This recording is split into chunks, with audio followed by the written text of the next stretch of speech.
मेरी छोटी बहन की गाड़ी एक बुगाटी से टकरा गई और नुकसान का अंदाजा 130 मिलियन युआन लगाया गया।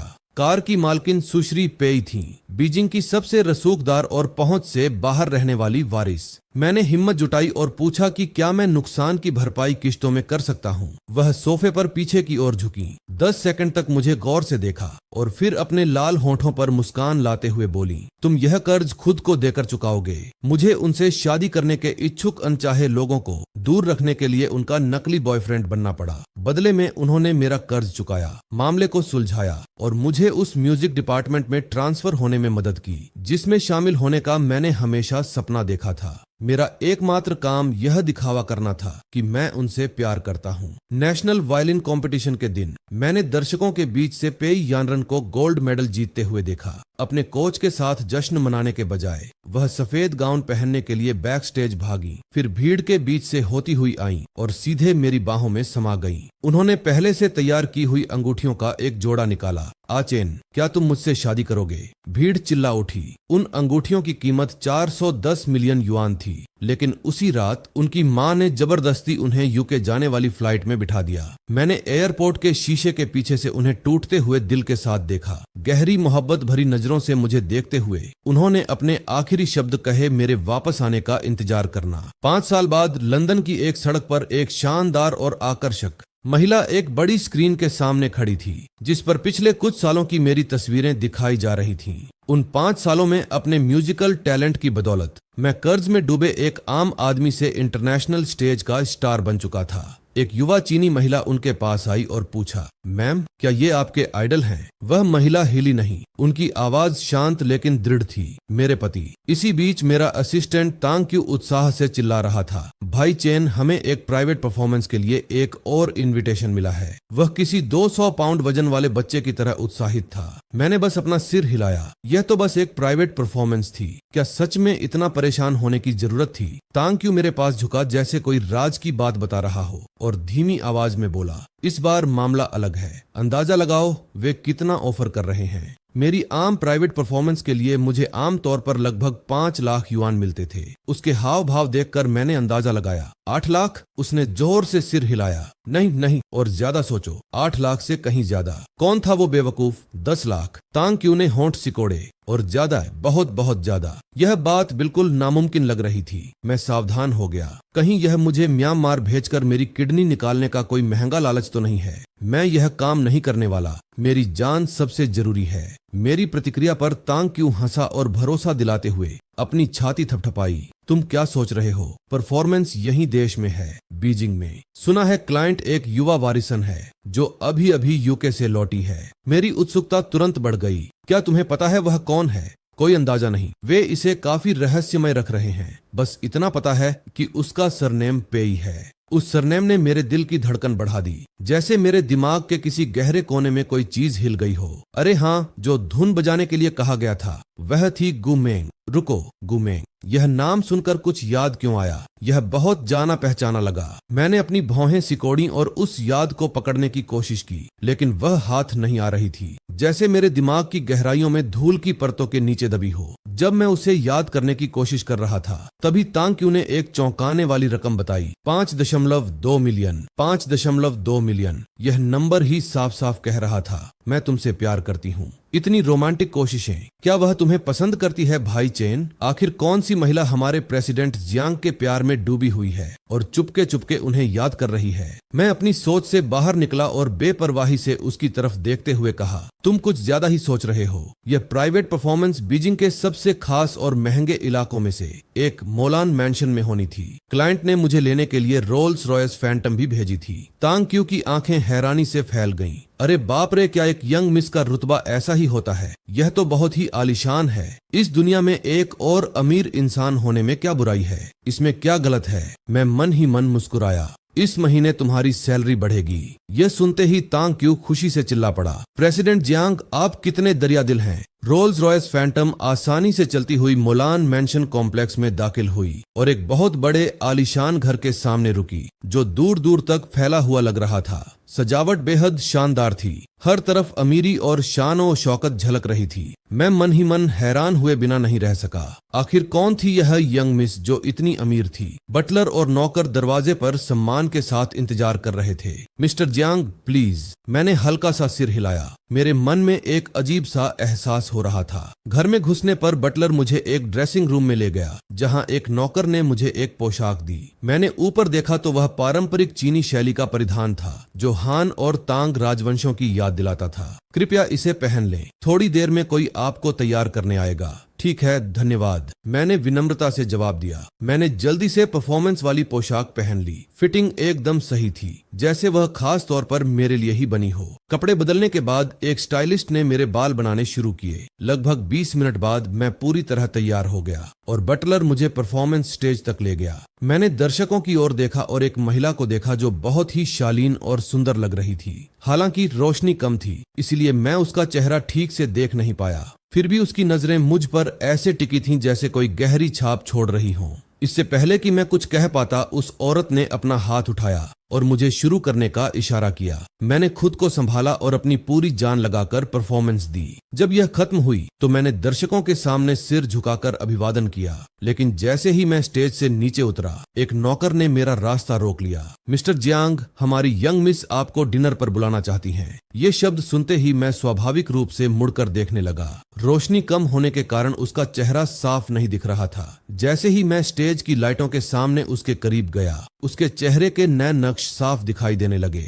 एक चमकदार प्यारे चेहरे पर मुस्कान थी। उसने एक लंबी ड्रेस पहनी थी और उसमें एक सहज, आकर्षक और बेपरवाह अंदाज था। एक सुस्त चुंबकीय खिंचाव का एहसास मुझ पर छा गया। वह मुझे घूर रही थी। उसके लाल होठों पर एक चंचल, समझदार मुस्कान थी। आचेन, बहुत समय बाद मिले। उसकी आवाज बेहद आकर्षक थी, जिससे मेरे कानों में एक सिहरन सी दौड़ गई। अगले ही पल मैंने अपनी छाती पकड़ ली। ऐसा लगा जैसे मेरा दिल जोर से भींचा जा रहा हो। दर्द इतना तेज था कि मैं मुश्किल से सांस ले पा रहा था। मेरी हालत देखकर वह जल्दी से उठी और मुझसे सटकर खड़ी हो गई। मैं हैरान और सुन्न सा खड़ा रहा, जबकि उसने अपनी बाहें मेरे चारों ओर लपेट लीं। आचेन, उसने बहुत ही कोमल स्वर में कहा, मैं वापस आ गई हूँ। अब मैं कभी नहीं जाऊंगी। मैंने अपने इतने करीब उस चेहरे को देखा, एक ऐसा चेहरा जिसने मुझे पूरी तरह उलझन में डाल दिया था। मेरा दिमाग बिल्कुल खाली हो गया था। मैंने उसे दूर धकेलने की कोशिश की। उसने हल्की मजाकिया मुस्कान के साथ मेरी ओर देखा, लेकिन मेरी बिना अंगूठी वाली उंगली को देखते ही उसकी आंखों की पुतलियां सिकुड़ गईं।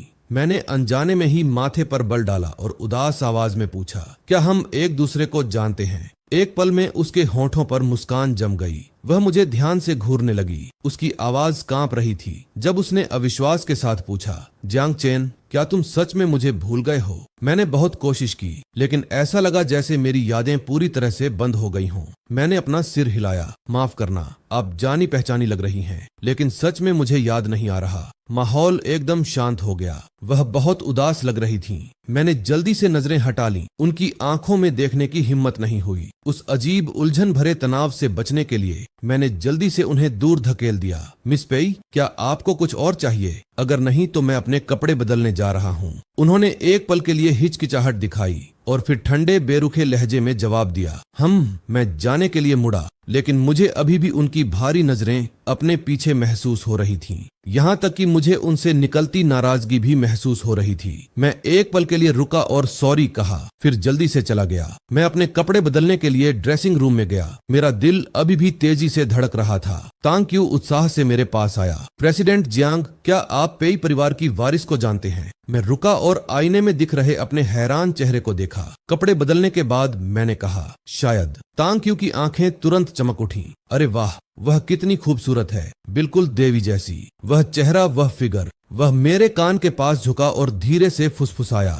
ऐसा लगता है कि उसकी बॉडी जबरदस्त है। आपको उसे अपना बनाना होगा। प्रेसिडेंट जियांग, मैंने अपने अंदर उठ रही अजीब भावना को दबाते हुए भौहें सिकोड़ी और उसे डांटा, जरा अपनी बात तो सुनो। तुम लोगों के बारे में उनकी पीठ पीछे ऐसी बातें कैसे कर सकते हो? मैं बहुत से लोगों से मिला हूँ और मैं गारंटी दे सकता हूँ। अरे प्रेसिडेंट जियांग, आप क्यों शर्मा रहे हैं? अगर आप इतने शर्मीले हैं तो असल में डेटिंग शुरू करने पर क्या करेंगे? मैंने बेबस मुस्कान के साथ अपना सिर थोड़ा हिलाया। अभी डेटिंग का कोई विचार नहीं था। कोई चाय ले आया। मिस्टर तांग, मिस्टर जियांग, आपकी मेहनत के लिए धन्यवाद। प्लीज चाय पीजिए। मैंने हल्की सी मुस्कान के साथ चाय का एक छोटा सा घूंट लिया। अगले ही पल नौकर ने कहा, पेई परिवार की युवा महिला बाद में आप दोनों को वापस ले जाने के लिए कार का इंतजाम करेंगी। मैंने तुरंत मना कर दिया। मिस पेई को परेशान करने की जरूरत नहीं है। मेरा परिवार मुझे लेने आ रहा है। जैसे ही मैंने यह कहा, कमरे से एक शांत महिला की आवाज सुनाई दी। मैंने आवाज की तरफ देखा और पेई यानरन को अंदर आते देखा। आपका परिवार कब आ रहा है मिस्टर जियांग? मैं आपको बाहर तक छोड़ दूंगी। मैं असलियत में वापस आया और जल्दी से अपना फोन देखा। तभी मेरी माँ का एक मैसेज आया, आज चेन मैं मोलान मेंशन के बाहर हूँ। मेरा परिवार आ गया था। मैंने उनकी तरफ देखा और विनम्रता से कहा। उन्होंने तुरंत जवाब दिया, तो चलिए मैं आपको गाड़ी से छोड़ दूंगी। मैंने मना करने का सोचा था,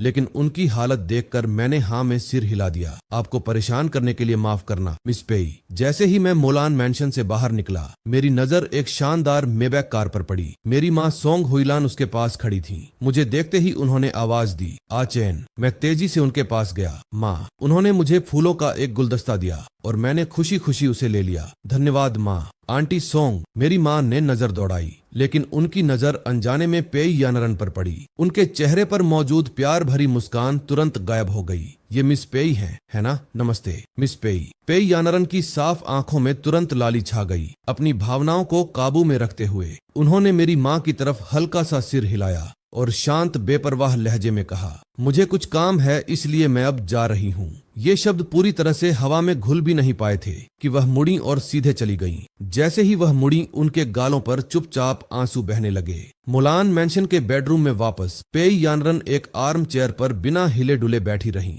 वह वहीं बैठी रहीं जब तक कि सुबह की पहली किरण खिड़की से अंदर नहीं आई और उनके बालों को रोशन नहीं किया, जो उनके गहरे दुख और तकलीफ की वजह से रातों रात पूरी तरह सफेद हो गए थे। अचानक उनके फोन की घंटी बजी और उस सन्नाटे को तोड़ दिया। उनकी पलकें फड़फड़ाईं और फोन उठाने में उन्हें काफी देर लगी। जी किंग ह्वान की आवाज सुनाई दी। यानरान महिला की आवाज में निराशा थी। क्या बात है? क्या यह लंबे समय से प्रतीक्षित मिलन नहीं है? तुम इतनी उदास क्यों लग रही हो? महिला ने धीरे से आह भरी। जियांग चेन की याददाश्त चली गई है। जी किंग ह्वान हैरानी से बोली, क्या तुम्हें पक्का पता है? बुधवार शाम को मैं एक चैरिटी गाला में मंच के बीच में बांसुरी बजा रहा था। जैसे ही आखिरी सुर खत्म हुआ, दर्शकों ने जोरदार तालियां बजाईं। मैं मंच के पीछे गया, जहां अचानक मेरे सामने एक सुंदर सौम्य आकृति दिखाई दी। शू झिंगेउन। उसने ताजे फूलों का एक बड़ा गुलदस्ता पकड़ा हुआ था। एचएन, सफल परफॉर्मेंस के लिए बधाई। धन्यवाद, मैंने मुस्कुराते हुए फूल लेते हुए कहा। तभी एक ठंडी नाराज नजर मुझ पर पड़ी। मैंने देखा और पेई यानरन को देखकर चौंक गया। वह सीधे मेरी ओर बढ़ते हुए एकदम घोंटने वाला खतरनाक माहौल बना रही थी और उसने 3 शब्द कहे, मिस्टर जियांग, मिस पेई। मैंने जल्दी से सिर हिलाते हुए कहा। उसकी नजर लेजर की तरह मुझ पर घूमी और फिर शू झिंगयुन के चेहरे पर टिक गई। यह तुम्हारी कौन है? उलझन में होने के बावजूद मैंने समझाया, वह मेरी दोस्त है। ये सुनकर वह धीरे से मजाकिया अंदाज में हंसी। उसके होठों के कोने एक रहस्यमयी आधी मुस्कान में बदल गए। दोस्त? फिर उसकी नजरें उस गुलदस्ते पर गईं जो शू झिंगयुन ने मुझे दिया था और उसने थोड़ी नाराजगी के साथ पूछा, या गर्लफ्रेंड? बस दोस्त, मैंने सहजता से साफ किया। पेई यानरन बेपरवाही से हंसी। फिर उसने शू झिंगयुन की ओर देखा। तो बस दोस्त, वे फूल बहुत प्यारे हैं, क्या मैं उन्हें देख सकती हूँ? मैंने सिर हिलाया और गुलदस्ता आगे बढ़ाया, लेकिन जैसे ही मैंने अपनी पकड़ ढीली की, उसने भी छोड़ दिया। ताजे खिले हुए फूल जोर से जमीन पर गिरे और एक भारी आवाज हुई। ओह, मुझे बहुत अफसोस है, मेरा ऐसा करने का कोई इरादा नहीं था। हालांकि उसने शब्दों से माफी मांगी, लेकिन उसने अनाड़ीपन का नाटक करते हुए सीधे पंखुड़ियों पर पैर रख दिया। मैं पूरी तरह से हैरान रह गया। मेरे दिमाग में कई सवाल घूम रहे थे। उन पर पैर रखने के बाद वह नीचे झुकी, गुलदस्ता उठाया और उसे पास के कूड़ेदान में फेंक दिया। उसकी हरकतें बिना किसी हिचकिचाहट के बहुत तेजी और पक्के इरादे के साथ थीं।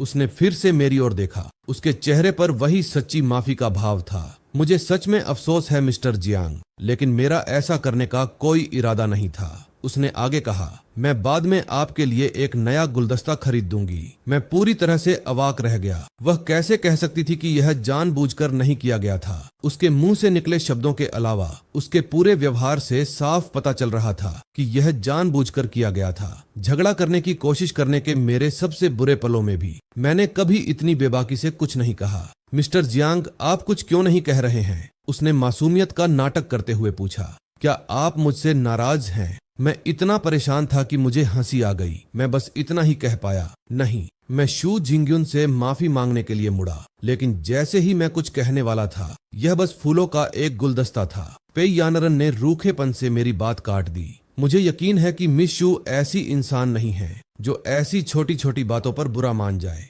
है ना? उसने शू जिंगयुन की ओर एक मजाकिया, उकसाने वाली मुस्कान के साथ देखा। शू जिंगयुन के चेहरे के भाव सख्त हो गए, लेकिन उसने खुद को संभालते हुए जवाब दिया, यह बस फूलों का एक गुलदस्ता था, इससे कोई फर्क नहीं पड़ता। अगली बार मैं ए चैन के लिए इससे भी बेहतर चीज लाऊंगी। पेई यानरन का लहजा तंज भरा हो गया। ओह, तो आप अपने आइडल को ऐसी चीजें देती हैं जिनसे कोई फर्क नहीं पड़ता। जरूरी बातों को छिपा कर रखना। शू जिंगयुन का चेहरा तुरंत गहरे बैंगनी रंग का हो गया। जैसे ही वह कुछ समझाने वाली थी, तांग क्यू घबराया हुआ वहां आया। प्रेसिडेंट जियांग, जल्दी कीजिए और कपड़े बदल लीजिए, गाला शुरू होने वाला है। तांग क्यू मुझे खींच कर ले गया, लेकिन मैंने अनजाने में पीछे मुड़कर देखा। पेई यानरन भी हमारे साथ जाने की तैयारी कर रही थी, लेकिन जाने से पहले उसने शू जिंगयुन को एक उकसाने वाली नजर से देखा। शू जिंगयुन की आंखें तुरंत ठंडी पड़ गईं और उसने अपने लाल होंठ कसकर भींच लिए। चैरिटी गाला खत्म होने के बाद मैं कार में बैठा था। बांसुरी का एहसास अभी भी मेरी उंगलियों पर था, लेकिन मेरा दिमाग उस कुचले हुए गुलदस्ते की तस्वीर से भरा हुआ था। मैंने चिढ़कर अपनी टाई खींची। पैसेंजर सीट पर बैठा तांग क्यू बार बार मुझे चोरी छिपे देख रहा था। मैंने अपनी कनपटी मली। जो कहना है कह दो। वह मुस्कुराया और मेरी तरफ झुका। प्रेसिडेंट जियांग, आज मैंने सच में कुछ देखा। मिस पेई की एक्टिंग कमाल की थी। यहाँ तक कि जिस तरह से उन्होंने वे पंखुड़ियां तोड़ी, वह भी किसी रनवे वॉक जैसा लग रहा था। बैकस्टेज के दरवाजे पर इतने सारे लोग थे, फिर भी किसी की आवाज निकालने की हिम्मत नहीं हुई। मैंने उसे देखा। लगता है तुम उनकी काफी तारीफ करते हो। तारीफ सही शब्द नहीं है, बस मिस्टर जियांग, मुझे ऐसा लगता है कि मिस पेई जिस तरह से आपको देखती हैं, वह कुछ अजीब है। अजीब? जब से मैं पेई यानरन से मिला हूँ, मुझे एक अजीब सी जान पहचान का एहसास हुआ है। मुझे यकीन था कि मैं उसे पहले से नहीं जानता, फिर भी ऐसा क्यों लगा कि वह मुझे बहुत अच्छी तरह समझती है। तांग क्यू और मैं देर रात अपार्टमेंट लौटे। मैंने अपना सूट जैकेट उतारा और सोफे पर फेंक दिया और बस नहाने ही वाला था कि तभी तांग क्यू का फोन जोर जोर से वाइब्रेट करने लगा। उसने फोन उठाया और उसका चेहरा एकदम पीला पड़ गया। फोन रखने के बाद वह पूरी तरह बेजान लग रहा था, मानो उसके शरीर से सारी हड्डियां निकाल ली गई हों। मिस्टर जियांग, कुछ हो गया है? मेरा दिल जोर से धड़का। साफ साफ बताओ।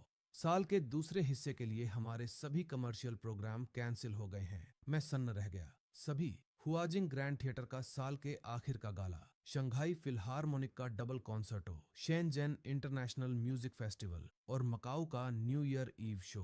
तांग क्यू ने एक ही सांस में सब बता दिया। सब कैंसिल हो गए। मेरी सांसें अटक गईं। ये प्रोग्राम 5 साल की कड़ी मेहनत और एक एक कदम आगे बढ़ने का नतीजा थे। यूरोप के पब में बजाने से लेकर रॉयल अल्बर्ट हॉल तक, वो चीनी लड़का कहकर नजरअंदाज किए जाने से लेकर इंटरनेशनल क्रिटिक्स के कॉलम में मेरी तारीफ होने तक, हर एक परफॉर्मेंस मेरी जिंदगी का हिस्सा थी। वजह क्या है? मैंने अपनी आवाज को स्थिर रखने की कोशिश की। उन्होंने कहा कि शेड्यूलिंग की दिक्कत है। तांग क्यू परेशान लग रहा था। वे कॉन्ट्रैक्ट तोड़ने का 2 गुना जुर्माना देंगे। मैं बेरुखी से हंसा। उसी दिन वही सारे प्रोग्राम एक साथ कैंसिल हो गए। कोई पर्दे के पीछे से खेल कर रहा था। तांग क्यू ने मुझे सावधानी से देखा। मिस्टर जियांग, क्या ये शू जिंगयुन हो सकता है? क्या कोई उसे सपोर्ट कर रहा है? उसमें इतनी ताकत नहीं है।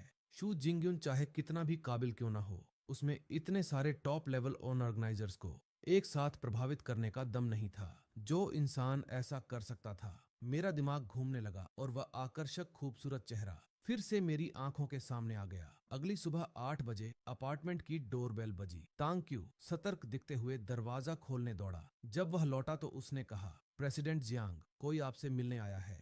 कौन? वह अपना नाम जी किंग हुआन बताती है और कहती है कि वह सबसे बड़ी मिस पेई की सबसे अच्छी दोस्त है। जी किंग हुआन। मुझे फिर से वही एहसास क्यों हुआ? जाना पहचाना और अजनबीपन का मिला जुला एहसास। यह बहुत परेशान करने वाला था। मैंने अपने कपड़े ठीक किए और बाहर निकला। बेज रंग का ट्रेंच कोट पहने एक महिला लिविंग रूम के सोफे पर बैठी थी। मुझे बाहर आते देख वह खड़ी हो गई और तमीज से हाथ आगे बढ़ाया। Hello mister Jiang. मैंने उससे हाथ मिलाया। तमीज तो थी पर थोड़ी दूरी भी। मिस जी, आपको इंतजार कराने के लिए माफ कीजिएगा। मैं आपके लिए क्या कर सकता हूँ? वह सीधे मुद्दे पर आई। मैं यानरन की तरफ से आपसे एक बात पूछने आई हूँ। क्या आपको सच में कुछ भी याद नहीं है? मैं चुप रहा। जी किंग गहुआन ने मेरी आंखों में देखा। जियांग चेन, 5 साल पहले आपने मुझे खुद एक बात बताई थी। क्या आपको याद है?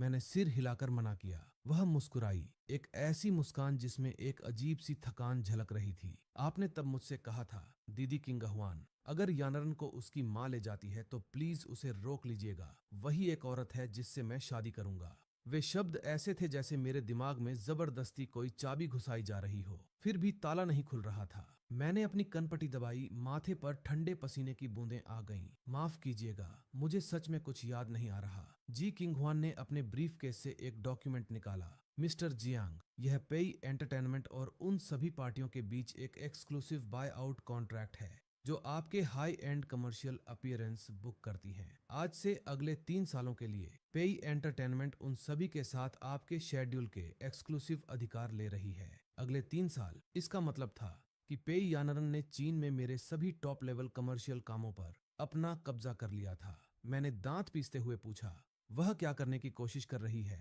वह क्या करने की कोशिश कर रही है? मिस्टर जियांग, आपको यह बात खुद उससे पूछनी चाहिए। किसी के भी व्यवहार की एक सीमा होती है। सीमा? मैं धीरे से व्यंग्य भरी हंसी हंसा। मिस्टर जियांग, आप मुझसे सीमाओं की बात कर रहे हैं। मिस पेई और मेरे बीच बस एक सामान्य प्रोफेशनल रिश्ता है।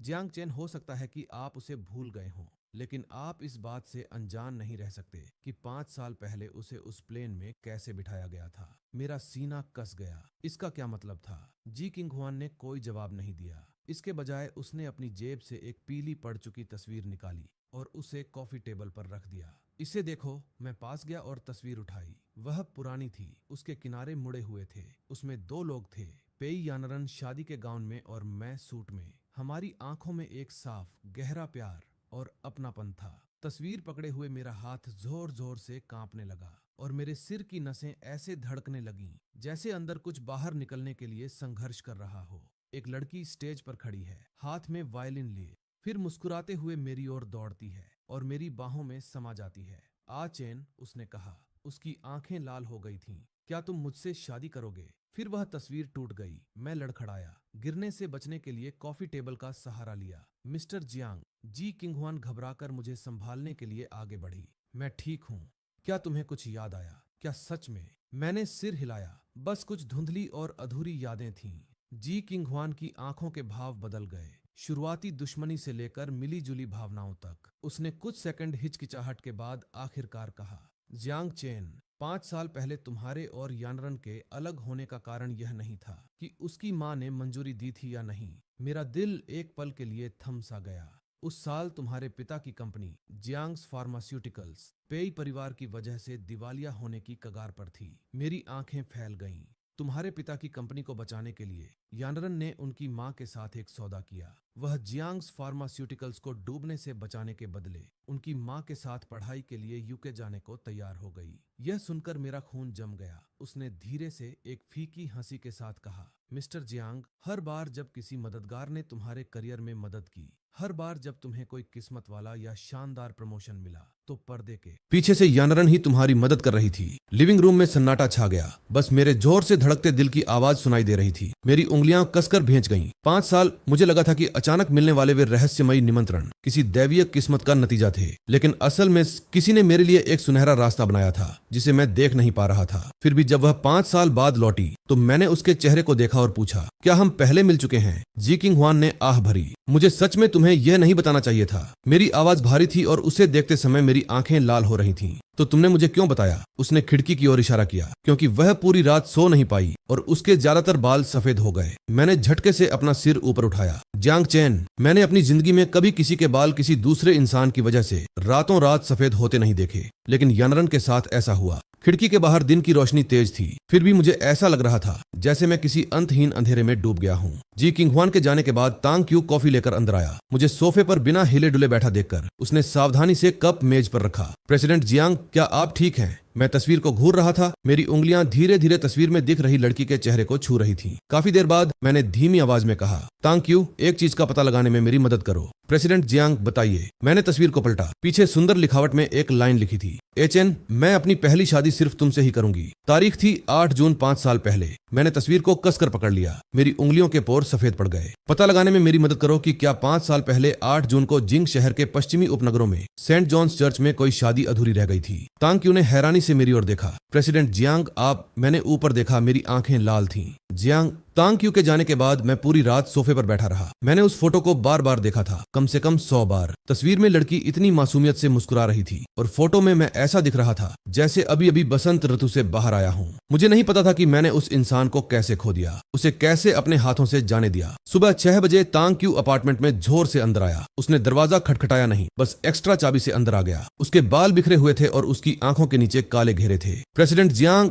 उसने कागजों का एक बंडल कॉफी टेबल पर जोर से पटका। मैं झटके से खड़ा हो गया। हमें यह मिल गया, हमें यह मिल गया। मिस्टर जियांग, कृपया हिम्मत रखिए। मैंने सबसे ऊपर वाला कागज उठाया। ये बीजिंग के पश्चिमी उपनगरों में सेंट जॉन्स चर्च के रजिस्ट्रेशन रिकॉर्ड की फोटोकॉपी थी। 5 साल पहले 8 जून को दोपहर 3 बजे की तारीख थी और शादी के गवाहों वाले हिस्से में 2 हस्ताक्षर थे। एक जी किंग हुआन का था और दूसरा मेरे पिता जियांग जीवान का। मेरी उंगलियां बुरी तरह कांपने लगी। मिस्टर जियांग, एक और बात है। तांग क्यू ने एक और कागज निकाला, उस दिन के पेमेंट का रिकॉर्ड, जिसमें हर ट्रांजैक्शन पर मेरे पिता के हस्ताक्षर थे। मैं वापस सोफे पर गिर पड़ा। पता चला कि शादी न सिर्फ असली थी बल्कि मेरे पिता ने ही उसका आयोजन किया था। तो पिछले 5 सालों से मेरा पूरा परिवार मुझसे झूठ बोल रहा था। मिस्टर जियांग, तांग क्यू की आवाज धीमी हो गई। मैंने उसकी ओर देखा। एक और बात है, उसने मुश्किल से थूक निकला। मैं देर रात सेंट जॉन्स के बूढ़े दरबान के साथ ड्रिंक करने गया था। उसने बताया कि शादी के बीच में कुछ गड़बड़ हो गई थी। क्या हुआ था? जैसे ही दुल्हन अंगूठी पहनाने वाली थी, जोड़ा सीढ़ियों से गिर गया। दुल्हन तुरंत बेहोश हो गई और तुम भी बेहोश हो गए थे। लेकिन किस्मत से जैसे ही ऐसा हुआ, दुल्हन ने तुम्हें कसकर अपनी आड़ में ले लिया। तुम्हें बस थोड़ी खरोंचें आईं। तांग क्यू रुका। बाद में और भी चीजें हुई। मैंने अपनी आंखें बंद कर लीं और मेरी आंख के कोने से एक गर्म आंसू बह निकला। मुझमें अब और सुनने की हिम्मत नहीं थी। मेरे दिमाग में बस उस औरत की आवाज गूंज रही थी, जियांग चेन, तुम सच में मुझे भूल गए हो। मैं पेई कॉर्पोरेशन बिल्डिंग के बाहर खड़ा था, हाथ में अमेरिकानों का गर्म कप लिए, जिसे मैंने तांग क्यू से पता करवाया था। हर दोपहर 3 बजे पेई यानरन सड़क के उस पार कैफे में अमेरिकानों खरीदने आती थी। बिना चीनी बिना दूध वाली, इतनी कड़वी की मुंह बन जाए। जी किंग हुआन ने बताया था कि उसे यह आदत यूके में लगी थी और 5 साल में भी उसने इसे नहीं बदला। 5 साल की आदत, फिर भी मुझे याद नहीं था कि उसे क्या पीना पसंद था। ठीक 3 बजे घूमने वाला दरवाजा खुला और वह बाहर निकली। अपने फोन पर कुछ देख रही थी। वह मेरी तरफ देखे बिना ही मेरे पास से गुजर गई। जब तक कि मैंने आवाज नहीं दी, पेई यानरन, वह रुकी और पीछे मुड़ी। क्या बात है? ये 2 शब्द साफ और तीखे थे, जैसे हवा को चीरते हुए चाकू की तरह। जो शब्द मैंने तैयार किए थे वे अचानक मेरे गले में ही अटक गए। मैं तुमसे बात करना चाहता था। उसने अपनी घड़ी देखी। किस बारे में बात? मेरे पास 15 मिनट हैं। मैं एक पल के लिए ठिठक गया, फिर कॉफी आगे बढ़ाई। सुना है तुम्हें अमेरिकानो पसंद है। मैं यहाँ से गुजर रहा था तो एक ले ली। उसने उसे देखा लेकिन लिया नहीं। जियांग चेन, तुम्हें यह सब करने की जरूरत नहीं है।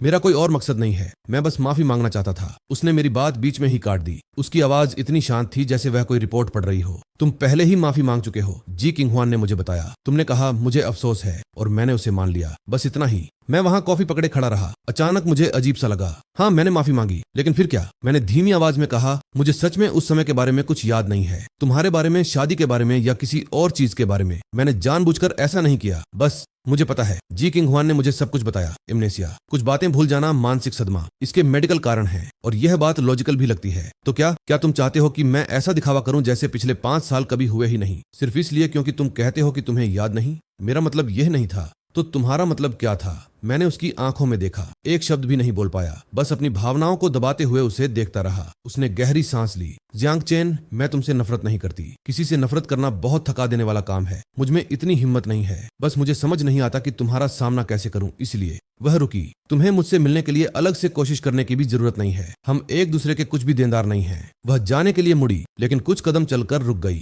अपनी पीठ मेरी तरफ करके उसने कहा, और हाँ, मैं अमेरिकानो नहीं पीती। मैंने पेई यानरन को जाते हुए देखा और कॉफी का कप कप कूड़ेदान में फेंक दिया। उस रात मुझे नींद नहीं आई। बिस्तर पर लेटे लेटे मेरे दिमाग में उसकी ठंडी बेरुखी नजरों की यादें घूमती रहीं। उसने कहा कि वह मुझसे नफरत नहीं करती, लेकिन उसने मुझे माफ भी नहीं किया था। उसके लिए मैं ऐसा इंसान बन गया था जिसका सामना करने की उसे कोई जरूरत नहीं थी। मैंने अपना फोन उठाया और तांग क्यू की कॉन्टैक्ट जानकारी निकाली। आने वाले दिनों के लिए उसका शेड्यूल चेक करने में मेरी मदद करो। 5 मिनट बाद तांग क्यू ने एक सवालिया निशान के साथ जवाब दिया। बॉस जियांग, क्या आपने यह नहीं कहा था कि उन्हें परेशान न किया जाए? मैंने झिझकते हुए धीरे से खांसा।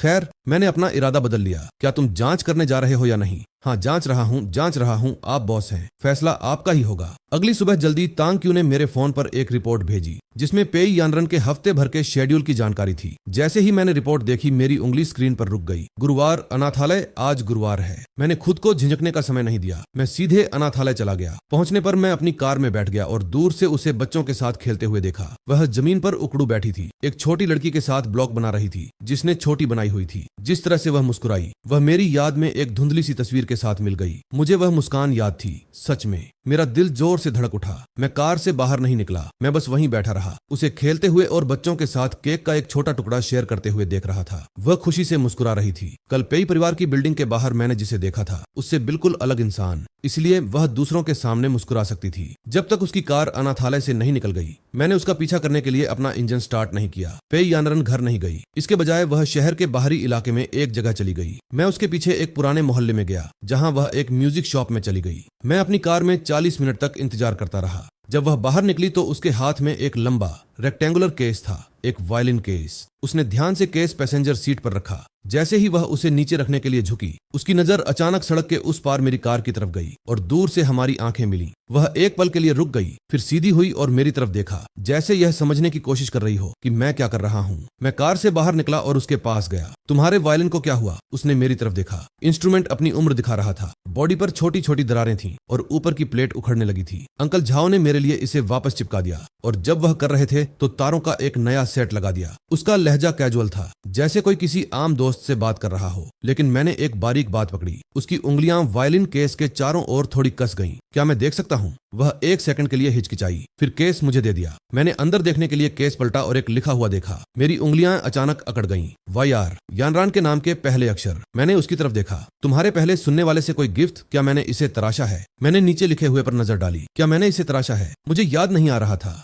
उसने हाथ बढ़ाया, इंस्ट्रूमेंट केस वापस लिया, उसे पैसेंजर सीट पर रखा और कार का दरवाजा बंद कर दिया। मेरी तरफ मुड़कर उसने पूछा, तुम मेरा पीछा क्यों कर रहे हो? मैंने अपने होंठ भींच लिए। मुझे नहीं पता, मैं बस तुम्हें देखना चाहता था। वह चुप रही। हवा से उसके बाल हल्के से उड़ गए और उसने हाथ उठाकर बालों को अपने कान के पीछे कर लिया। तुमने मुझे अब देख लिया है तो क्या? मैं रुका। क्या तुम कल अनाथालय जा रही हो? उसने मेरी तरफ देखा। उसकी नजर में कुछ ऐसा था जो पढ़ा नहीं जा सकता था। हाँ, तो मैं कल फिर आऊंगा। उसने मेरी बातों का जवाब नहीं दिया, लेकिन मना भी नहीं किया। उसने कार का दरवाजा खोला और अंदर बैठ गई। जैसे ही खिड़की आधी नीचे हुई, उसकी आवाज धीमी पड़ गई। जियांग चेन, तुम्हें मेरे साथ इस तरह से माफी मांगने की जरूरत नहीं है। मुझे तुम्हारी दया की जरूरत नहीं है। मुझे तुम पर दया नहीं आ रही है। मैं बस आना चाहता था। उसने और कुछ नहीं कहा और कार धीरे धीरे किनारे से हट गई। मैं वहीं खड़ा उसकी टेल लाइट्स को कोने में गायब होते देख रहा था। तभी मेरी जेब में फोन बजा। उसका एक टेक्स्ट मैसेज।